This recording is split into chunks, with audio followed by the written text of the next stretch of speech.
Themes in the play, The Snake Farmer's 1. Poverty all year is praised to be the wealthiest man in the village, as he is the only man with an iron-roofed house.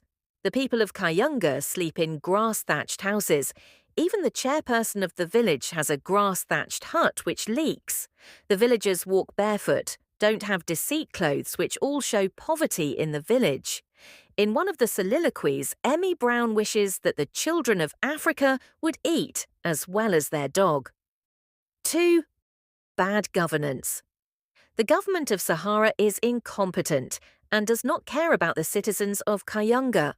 When Peter Stokes reports about the epidemic on BBN, he says that there is no health centre to do an autopsy to find out the cause of death of 3 children in Kayunga. The reporters and the villagers are now left to guesswork as some attribute the death to witchcraft.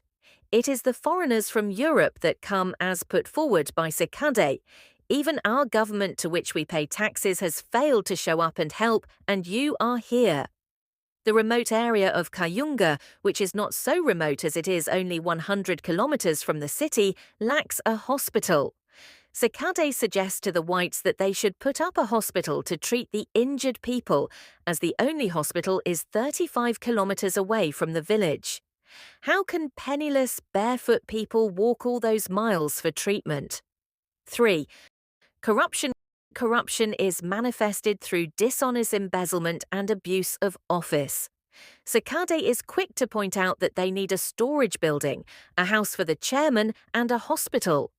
The cunningness in which he says all these and how he later brags about it shows that he pushes for these demands because he knows that they can be opportunities for him to benefit from.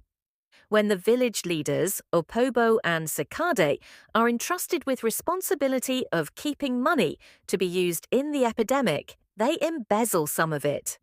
Mzi Sekade builds a new house. He openly says, "Man eateth where he worketh." Mugo, who is entrusted with keeping and distributing bicycles to villagers in order to help in fighting the epidemic, and Easy, the lives of the villagers, sells some to the neighbouring village.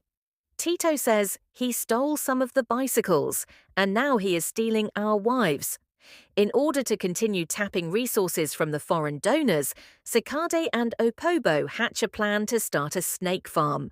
The plan succeeds, and we see whites planning to bring more help to Kayunga, which, according to Sekade, they like giving a helping hand. 4. Immorality. Opobo and Sekade are selfish and greedy as they plan to start up a snake farm for their own benefit at the expense of people's lives. Mugo is accused of sleeping Tito's wife, which is a sign of immorality. Tito reports to Opobo, "I found my wife singing under Mugo." Chairman Opobo, too, is engaged in sexual immorality.